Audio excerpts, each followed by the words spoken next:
Yes, 8th class. अब हम पहुंच गए थे यूनिट 12 के हॉट्स क्वेश्चंस पर, एनरिचमेंट क्वेश्चंस पर। तो सबसे पहले हम हॉट्स क्वेश्चन में देख लेते हैं कि क्या था पहला क्वेश्चन।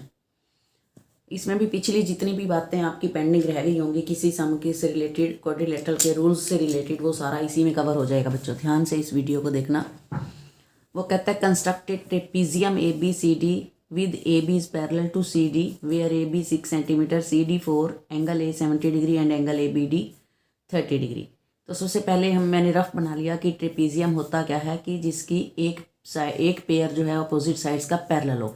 तो उसने कहा AB और CD पैरेलल है, तो मैंने AB को थोड़ा बड़ा और CD को छोटा बना के ऐसे पैरेलल दिखा के नॉन पैरेलल मिला दी। फिर वो कहता है एंगल ABD ऐसे बना दिया, शो कर दिया मैंने ABD, और यहाँ 30 का बनाना है और एंगल ए पर 70। तो हम इसको स्टार्ट करेंगे। सबसे पहले हमने क्या करना है, AB 6 सेंटीमीटर लेना है। AB 6 सेंटीमीटर लेना है। प्रोट्रैक्टर से A पर आप 70 डिग्री का एंगल बना दो और ABD यहाँ पर 30 डिग्री का एंगल बना दो। जब हम 70 का और 30 डिग्री का एंगल कंस्ट्रक्ट करेंगे तो ऑटोमेटिकली वो एक पॉइंट पर मिलेंगे और जिस पॉइंट का नाम बन जाएगा D। तो यहाँ से हमें D पॉइंट मिल जाएगा। अब अपने को AB के पैरेलल CD ड्रा करनी है। तो पैरेलल के लिए क्या होता है, अल्टरनेट एंगल्स इक्वल होते हैं। तो यहाँ पर 30 डिग्री है तो मैंने यहाँ पर भी 30 डिग्री एंगल बना लेना है। तो कैसे बनाना है, BD को बेस मानना है, मीन्स कॉपी को ऐसे टेढ़ा करके इस तरीके से यहाँ रखनी है अपनी प्रोटेक्टर, और यहाँ पे जहाँ 30 की सीध में आ जाएगा 30, तो ऐसे ड्रा कर देनी है। तो ये DX जो एक रे बन जाएगी वो 30 डिग्री को शो करेगा। अब D से C 4 सेंटीमीटर कट कर लो, तो D और C और B को मिला दो, तो ये आपका एक ट्रेपीजियम बन जाएगा। तो इसके जो स्टेप्स हैं वो भी मैंने नीचे लिखे हैं, मैं पिक भी सेंड कर दूंगी, ठीक है। उसके बाद आपका आता है question number 2। Construct a rectangle whose length is twice its breadth and perimeter is equal to the perimeter of the rhombus of side। तो हमें रेक्टेंगल और रोम्बस की प्रॉपर्टीज़ यूनिट 11 में हम सब पढ़ चुके हैं। तो सबसे पहले अपने को रोम्बस की साइड दी हुई है, ठीक है, ये 6 है, तो यहाँ से हम पेरीमीटर निकाल लेंगे।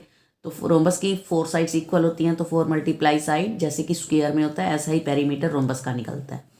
तो वो कहते हैं जितना पेरीमीटर इसका होगा उतना ही आप रेक्टेंगल का बना लीजिए, वही लगा दीजिए। लगा दिया। तो अब हमें रेक्टेंगल का पेरीमीटर पता भी है कि क्या होता है, 2 इंटू लेंथ प्लस ब्रेड्थ। फिर वो कहता है length is twice its breadth. तो हमने यहाँ पर क्या लगाना है, विड्थ को हम x मान लेते हैं सेंटीमीटर में, तो जो लेंथ है दैट विल बी ट्वाइस, तो 2x हो जाएगा। तो यहाँ लेंथ और ब्रेड्थ की वैल्यूज पुट करके आप x निकाल दो। x निकलने का मतलब है विड्थ ऑफ द रेक्टेंगल निकल गई। अगर विड्थ ऑफ द रेक्टेंगल निकल गई है तो लेंथ निकल जाएगी उसका ट्वाइस। तो अब हमारे पास रेक्टेंगल को कंस्ट्रक्ट करने के लिए चाहिए ही 2 बातें, लेंथ और ब्रेड्थ, क्योंकि ईच एंगल 90 होता ही है। तो 2 बातें हमें चाहिए थी, दोनों हमारे पास हैं। तो लेंथ जो है वो 8 सेंटीमीटर ले लेनी है। दोनों वर्टिसेस पर आप राइट एंगल बना दो, 90 डिग्री के एंगल बना दो। तो जो ये ब्रेड्थ होगी उसको 4 सेंटीमीटर कट कर लो, और ऊपर वाले जो वर्टिसेस दोनों हमें मिले हैं उनको ज्वाइन कर दो, तो ये आपका रेक्टेंगल आ जाएगा, ठीक है। तो ये थे हमारे हॉट्स क्वेश्चंस। अब हम करते हैं एनरिचमेंट। एनरिचमेंट का क्वेश्चन जो ये है, पीछे बच्चों की क्वेरी आई है ब्रेन टीजर का क्वेश्चन नंबर 2 में कुछ पार्ट नहीं आए। तो बच्चों आप बार बार प्रॉपर्टीज़ पढ़ो, उससे क्लियर हो जाता है कि प्रॉपर्टी होता क्या है, किस में क्या चीज़ होती है। अब इसमें क्या है, ड्रा इक्विलेटरल ट्राइंगल। सबसे पहले हमें इक्विलेटरल ट्राइंगल बनानी है। तो इक्विलेटरल ट्राइंगल में कोई दिक्कत ही नहीं है। हमने AB 4.5 सेंटीमीटर ले ली, 4.5 सेंटीमीटर ही कंपस खोली यहाँ से, और एक हमने आर्क लगा दी ऊपर अब और इसी तरह B पर भी। तो ये मुझे पॉइंट मिल गया C, और ये ABC मिला दिया मैंने, A को B से, सॉरी D, वो कहते हैं D बनानी है, ABD इक्विलेटरल ट्राइंगल D बनानी है।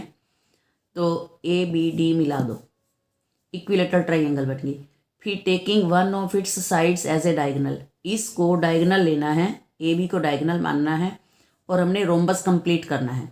तो रोम्बस की प्रॉपर्टीज़ क्या होती हैं, we know that diagonals of the rhombus bisect each other at right angles, कि जो डायगोनल्स होते हैं वो राइट एंगल्स पर बाइसेक्ट करते हैं। तो मैंने क्या किया, AB का परपेंडिकुलर बाइसेक्टर खींच दिया, मोर देन हाफ खोल के, ऊपर भी आर्क नीचे भी आर्क, सेम इधर भी आर्क इधर भी आर्क, तो दोनों जहाँ कटेंगे वो एक लाइन खींच दो पूरी।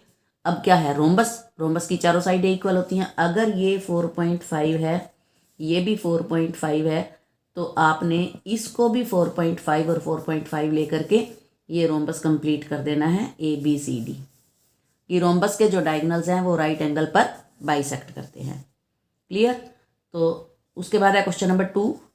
अब की बार है construct a rhombus of perimeter. अब की बार पेरीमीटर दिया हुआ है 20 centimetre and one base angle is supplement of 130। Supplement का आपको 6th में करा दिया था कि ऐसे 2 एंगल्स जिनका सम 180 होता है that are called supplementary angle. अगर अपने को 130 का सप्लीमेंट निकालना है तो 180 डिग्री में से माइनस करके उसका सप्लीमेंट निकाल देंगे। तो जो one base angle of the rhombus है वो 180 में से 130 सब्ट्रैक्ट कर दिया, 50 डिग्री लेना है। पेरीमीटर 20 है तो मीन्स 4 मल्टीप्लाई साइड है तो यहाँ से डिवाइड करके साइड निकाल दो। अब ये आपका क्वेश्चन ब्रेन टीजर में से जो क्वेश्चन है वही बन गया कि मीन्स रोम्बस एक ऐसा क्वाड्रिलेटरल होता है जिसकी चारों साइडें इक्वल होती हैं।